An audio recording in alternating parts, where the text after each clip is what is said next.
আমার আল্লাহ যার নাম আল্লাহ, কিন্তু আমার আল্লাহ সিফাতি নাম অনেক, কারণ আমার আল্লাহ গুণের শেষ নাই। আমার আল্লাহ সকল গুণের অধিকারী। আমার আল্লাহ গুণ যখন দয়াময়, তখন আমার আল্লাহর নাম হয়ে যায় রহমান, ঠিক না? আমার আল্লাহর নাম যখন হয় দয়ালু, আমার আল্লাহর নাম হয়ে যায় রহিম। যখন আমার আল্লাহ কঠিন হয়ে যায়, তখন আমার আল্লাহর নাম হয়ে যায় কহার। আল্লাহ রহমান, আল্লাহ দয়ালু, আবার আল্লাহ কহার। আল্লাহ কিন্তু অনেক কঠিন। দেখেন এই দুনিয়ার বুকে আল্লাহ আল্লাহ বান্দাও লক্ষ লক্ষ আছে, আবার আল্লাহর কথা শুনে না এরকম বান্দাও অনেক বেশি। কিন্তু আমার আল্লাহ আকাশে যখন সূর্য আনে, এই সূর্যের আলো আল্লাহ খাস বান্দাদের বাড়িতেও ঢুকায়, আর যে বান্দা আমার আল্লাহ বিরোধিতা করে তার ঘরেও ঢুকায়। আল্লাহ কি দয়া! আমাদের অত দয়া নাই। ইব্রাহিম নবী মেহমান ছাড়া খেতেন না, এটা তার একটা সুন্নত ছিল। একদিন তো মেহমানই খুঁজে পায় না, চিন্তা করলো যারে একটা পায় তারই এখন মেহমান বানাবো। দেখি দিনের শেষ প্রহরে এক ব্যক্তি বলে, আসেন আমরা একসাথে খাই। আপনি মেহমান দুইজন বসলো।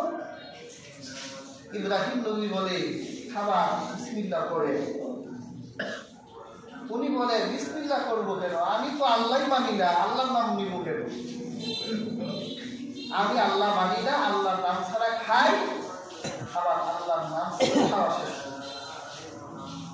ইব্রাহিম আলাইহিস সালাম বলো, তোর মতো মেহমান লাগবে। আল্লাহ পাক ইব্রাহিমের প্রতি একটু নাখোশ হলেন। হযরত ইব্রাহিমকে ডেকে বলল, ইব্রাহিম, আমি জানি তুমি আমাকে খুব ভালোবাসো। আমার নাম যদি তোমার সামনে কেউ নেয়, তার জন্য তুমি গোটা দুনিয়া দিয়ে দিতে পারো। এটা আমি আল্লাহ বড়ই পছন্দ করি। কিন্তু ইব্রাহিম শোনো, তোমার সামনে আমার বান্দা আমার নাম না নেওয়ার কারণে রাগ হয়ে গেলে খেতে দিলে না। 70 বছর হয়ে গেল আমার বান্দা জীবনে কোনোদিন আমাকে একবার আল্লাহ বলে ডাক দেয় নাই। আমি কতবার চেয়েছি আমাকে একবার আল্লাহ বলে ডাকুক। আমি চাইতাম আমার বান্দা আমাকে একটা বার আল্লাহ আল্লাহ বলে ডাক দিই, কিন্তু আমার বান্দা কোনোদিন ডাক দিল না। এরপরে ইব্রাহিম আমার দয়া আমার বান্দার থেকে উঠাই নেই নাই, খাবারের সময় ধরে আমার বান্দাকে রিজিক পাঠাই দেই। সুবহানাল্লাহ, ঠিক না? কত আল্লাহরে গালি দেই, আল্লাহরে মানতেও চাই না, কিন্তু রিজিক আসার সময় আল্লাহ তার রিজিকটাও তার ঘরে পাঠায় দেয়। এটাই হলো আমার আল্লাহর দয়া। হযরত নূহ আলাইহিস সালাম উম্মতের মার খেতে খেতে অতিষ্ঠ আল্লাহর কাছে বদদুয়া করলো, আল্লাহ সব ধ্বংস করেন।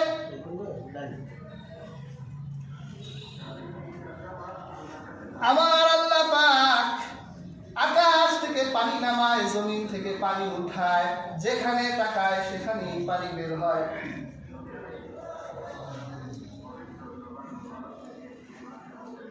হযরত নূহ আলাইহিস সালামের নৌকায় উঠে থাকা মানুষ ছাড়া পৃথিবীর বুকে যত মানুষ ছিল সমস্ত মানুষগুলো বন্যায়, সমস্ত মানুষগুলো ধ্বংস হয়ে গেল। এরপর আল্লাহ পাক হযরত নূহকে বলল, নূহ এবার দুনিয়ায় যাও, দুনিয়া সাফ হয়ে গেছে, দুনিয়ার বুকে আর ঈমান হারা একজন মানুষও নাই, এবার তুমি আবাদ করতে থাকো। হযরত নূহ আলাইহিস সালাম বলল, আল্লাহ আমাকে কি কাজ দিবেন দেন। আল্লাহ বলে, নূহ সবার আগে আমি তোমাকে কাজ দিলাম, এখনো জমিনের মাটি শুকায় যায় নাই, তুমি কাদা মাটি সংগ্রহ করে আমার জন্য বড় বড় মটকা বানাতে থাকো। যেহেতু এখনো কাদা মাটি আছে, তুমি কিছু কাদা নিয়ে বড় বড় মটকা বানাও সুন্দর করে, তারপর বানানো হলে আমাদের এগুলো দেখাবা। নূহ আলাইহিস সালাম অনেক কষ্ট করে অনেকগুলি মটকা বানালেন, খুব সুন্দর কারুকার্য করে মটকাগুলো বানাবার পর নূহ আলাইহিস সালামের মনটা ভরে গেছে, এত সুন্দর মনটা আসল তো করি নাই বানাইতে পারবো। আল্লাহকে ডাক দিয়ে বলে, আল্লাহ মটকা তো বানাইলাম, রাখবো। আল্লাহ বলে, নূহ বড় একটা লোহার হাতুড়ি নাও, তারপরে এই মটকাগুলো ভাঙতে শুরু করো।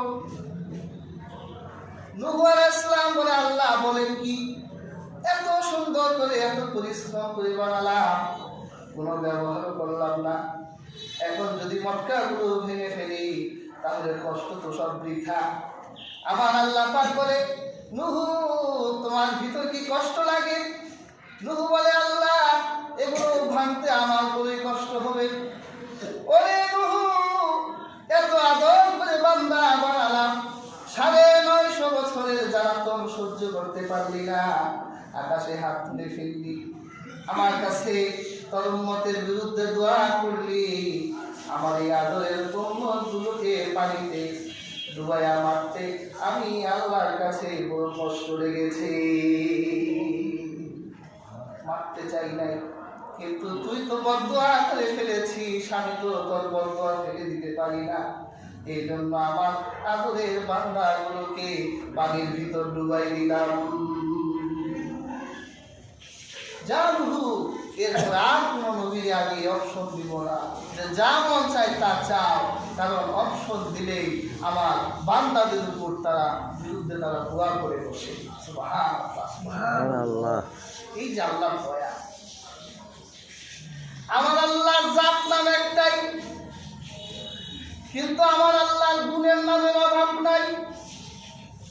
কখনো আমার আল্লাহ রহমান হয়ে যান, কখনো আমার আল্লাহ রহিম হয়ে যায়, কখনো গফুর হয়ে যায়, কখনো গফফার হয়ে যায়, আবার আমার আল্লাহ রাগ হয়ে গেলে গফফার হয়ে যায়। তখন আমার আল্লাহর আদালতের সামনে কোনো নবী দাঁড়াইয়া কথা বলার সাহস রাখে না। আমার আল্লাহ সিফতি নামের ভিতরে একটা নাম হলো সুবহান।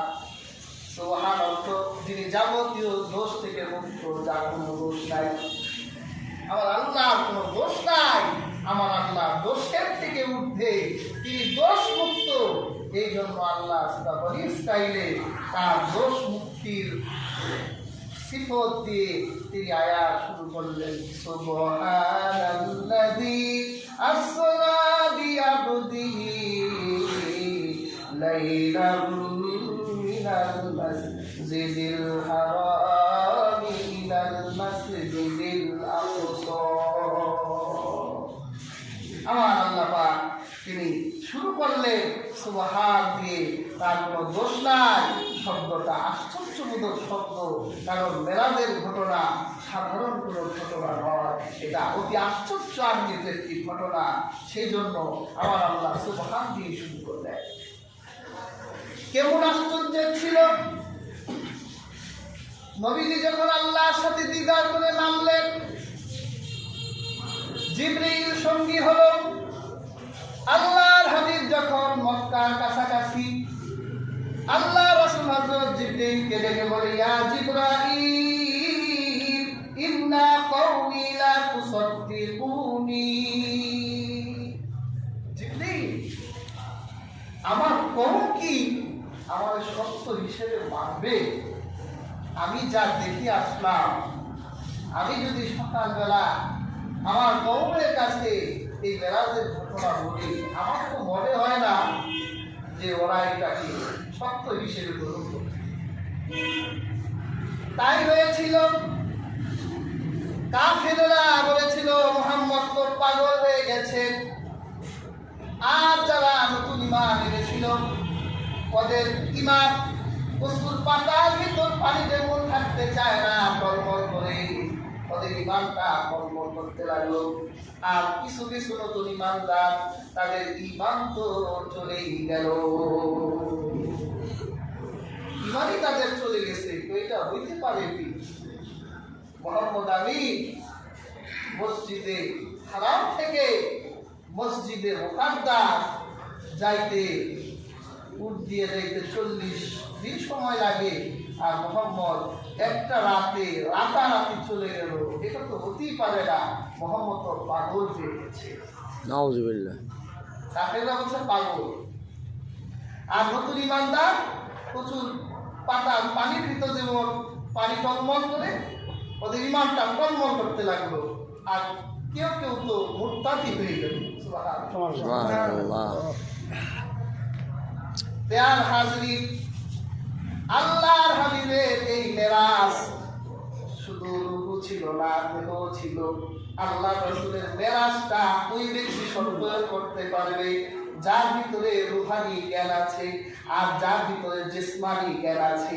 কারণ রাসূলুল্লাহ মেরাজের ঘটনা এমন এক ফিলোসফি, এটার ভিতরে রূহুর শক্তি ছিল, দেহেও শক্তি ছিল। সুবহানাল্লাহ। সেই জন্যই তো আল্লাহ তার হাবিবকে দেহটা ওই জগতে টিকে থাকার জন্য আল্লাহ ছোটবেলা থেকেই তার হাবিবকে সেনাজাত করায় রেখেছেন। হযরত হালিমাতুস সাদিয়া তার বর্ণনা ইতিহাস গ্রন্থ এবং হাদিস গ্রন্থ পাওয়া যায়। যখন রাসূলুল্লাহ ছোট্টবেলায় তার দুধ ভাইদের সাথে পাহাড়ে মেষ চলাবার জন্য গেছেন, রাসূলুল্লাহর বয়স তো তখন বেশি ছিল না, আল্লাহর হাবিবের বয়স তখন 2-3 বছর ছিল। আর প্রত্যেক নবীরা অন্য শিশুদের থেকে তুলনায় অনেক বেশি বৃদ্ধি পায়। রাসূলুল্লাহ যখন দুধ ভাইয়ের সঙ্গে পাহাড়ের গুহা দিয়ে যখন বেশ চড়াচ্ছিলেন, হঠাৎ করে আকাশ থেকে 2জন ফেরেশতা নামলেন, আল্লাহ রাসূলকে ধরে পাহাড়ের উপত্যকায় নিয়ে শোয়া আল্লাহর হাবিবের মুখটা কেটে ফেললে। দুধ ভাই এটা দেখে একটা দৌড় হালিমার কাছে গিয়ে বলছে, মা, আমার ভাই মুহাম্মদকে তো মেরে ফেলেছে। হালিমা তো কান্না করতে করতে দৌড় দিছে, হাই হাই রে, সন্তান তো আমার না, আমারটা মানলে না একটা বুঝ দেওয়া যেত। সেই মক্কা আমেনার সন্তান মরে গেলে জবাব দিব।